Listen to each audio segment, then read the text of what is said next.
ఇటువంటి తల్లి నీకుంటే ఈశా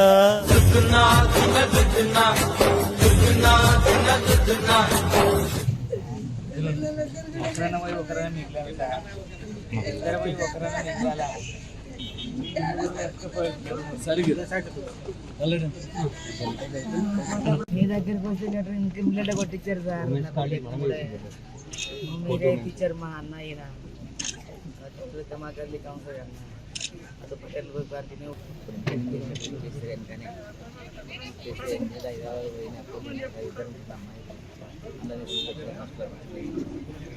నారాయణ గుడి ఉంటుంది బీటెక్ అయిపోయి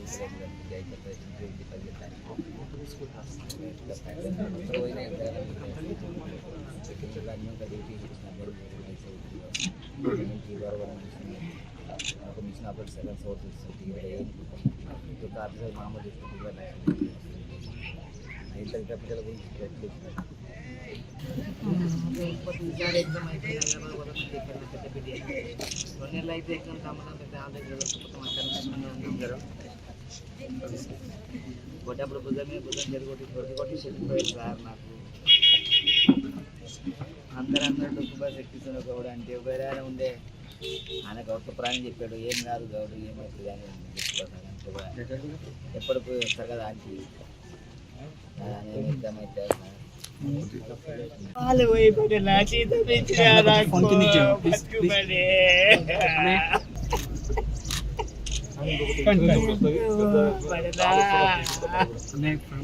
బిడ్డలు బతికితే ఇంత మంచిగా ఉంటుంది.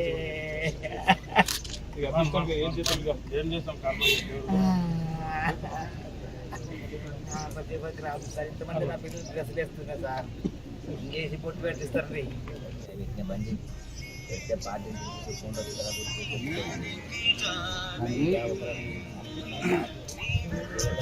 చెప్పి అందరికి పటేళ్ళకు నా బిడ్డ ఉంది ఎక్కడ వాళ్ళకి చెప్పి నా బిడ్డను చూసి సార్ ముగ్గురు ఒక్కరైనా ఉంటే సార్ అంటే కూడా ఎవరు తీసుకపోతే ఇద్దరు ముగ్గురు ఒకటేసారి ఎత్తుకపోతారా సార్? నా బిడ్డని జీతం కాదు కానీ ఏదో ఆర్థిక నేను ఒకరోజు కావాలంటే సార్ వాళ్ళు దసరా వస్తే కూడా ముట్టని ఎక్కుంటుంది ఇదే సార్. అందరు సపోర్ట్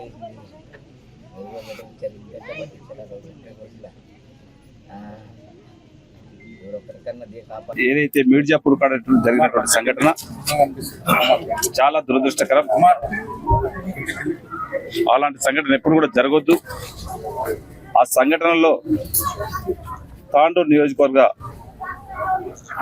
తాండూరు టౌన్ కానివ్వండి, యాలాల్ మండలం కానివ్వండి, కరణ్కోట్ గ్రామస్తులు కానివ్వండి, దాదాపు 12 మంది దాంట్లో నా బస్సులో ప్రయాణం చేస్తుంట్లా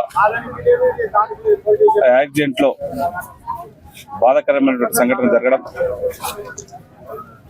ఆ జరిగినటువంటి సంఘటనకు చాలా బాధతో చెప్తా ఉన్నాం. అలాంటి సంఘటన మరి ఎప్పుడు కూడా జరగొద్దు. ఆ సంఘటన జరగడాన్ని గవర్నమెంట్ నుంచి కూడా పొన్నం ప్రభాకర్ గారి నుంచి కూడా ఏ విధంగా సంఘటన జరిగింది అఫీషియల్ ఎంక్వైరీ ఎంబడే అఫీషియల్ ఎంక్వైరీ కూడా స్టార్ట్ చేయడం జరిగింది. మళ్ళీ అలాంటి యాక్సిడెంట్లు కాకుండా నివారించడానికి గౌరవ ముఖ్యమంత్రి గారు కూడా ఆ రోజు నుంచి గంటకు మాట్లాడుకుంటూ మళ్ళీ అలాంటి యాక్సిడెంట్లు కాకుండా మనం నివారించుకోవాలని చెప్పి అధికారులతో సమీక్ష కూడా చేయడం జరిగింది. ఇప్పుడున్నటువంటి పరిస్థితుల్లో మనం అందరం కూడా రాజకీయాలకు దూరం పెట్టుకుంటే రాజకీయాలు చేసే టైం కాదు.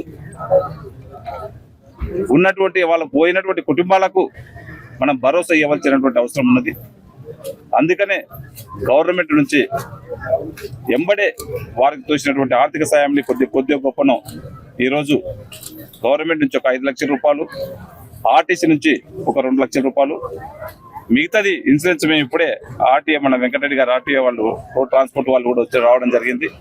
ఇంకా ఇన్సూరెన్స్ తో కూడా వాళ్ళకు సాధ్యమైనంత వరకు వాళ్ళకి ఇంకా ప్రతి చనిపోయినటువంటి వారికి కూడా ఇంకా పెద్ద మొత్తంలో ఇన్సూరెన్స్ క్లెయిమ్ అయ్యే విధంగా నేను ఖచ్చితంగా ప్రయత్నం చేస్తా. ఆ కుటుంబాలకు అండగా ఖచ్చితంగా మనం అందరం కూడా కలిసి ఆ కుటుంబాలకు అండగా నిలవవలసిన టైం ఉన్నది. వాళ్లకు అన్ని విధాల గవర్నమెంట్ నుంచి ఇప్పుడే వాళ్ళు చెప్తా ఉన్నారు ఉండడానికి ఇల్లు లేదని చెప్పి, ఎంబడే వాళ్ళు ఈ రోజే ఇంద్రం ఇల్లు కట్టుకుంటామని చెప్తే వాళ్ళకి జాగా ఉంటే ఖచ్చితంగా అది కూడా ఇవ్వడానికి నేను సిద్ధంగా ఉన్నా. అది లేదంటే ఉన్న దాంట్లో డబుల్ బెడ్రూమ్ కూడా దీంట్లో ఉన్నాయి. వీళ్ళకు ఇప్పుడు ఇల్లు లేని వారి నిరుపేదలకు ఇప్పుడు దీంట్లో వాటి బాధితులు ఎవరైతే ఉన్నారో వారికి ఎంబడే అలాట్ చేస్తానని చెప్పి కూడా వేదిక ద్వారా ప్లే చేస్తా ఉన్నాను. ఈ తాండూరు హైదరాబాద్ రోడ్ దాని గురించి నిన్న తాండూరు సంబంధించి మొత్తం వామపక్షాల ఆందోళన దాని గురించి రోడ్డు ఈ రోజు అంటే రాజకీయాలు చేసే టైం ఇది కాదు. అయినా మీరు అడుగుతున్నారు కనుక ఆల్రెడీ మన అదృష్టమో దురదృష్టమో కానీ గత 5-10 సంవత్సరాల నుంచి ఏ విధంగా ఉందో మీకు అందరికీ కూడా తెలుసు. మనం శాంక్షన్ చేయించినప్పటి నుంచి కూడా వర్క్ చేద్దామంటే 5 నెలల నుంచి బీటీ రోడ్లకు వర్షాలకు చాలా అంటే డిఫరెన్స్, దానికి వైరం ఉంటుంది. బీటీ రోడ్ స్టార్ట్ చేస్తే వర్షం వస్తే మళ్ళీ చేసినటువంటి బీటీ కూడా ఖరాబ్ అయ్యే పరిస్థితి ఉంటుంది.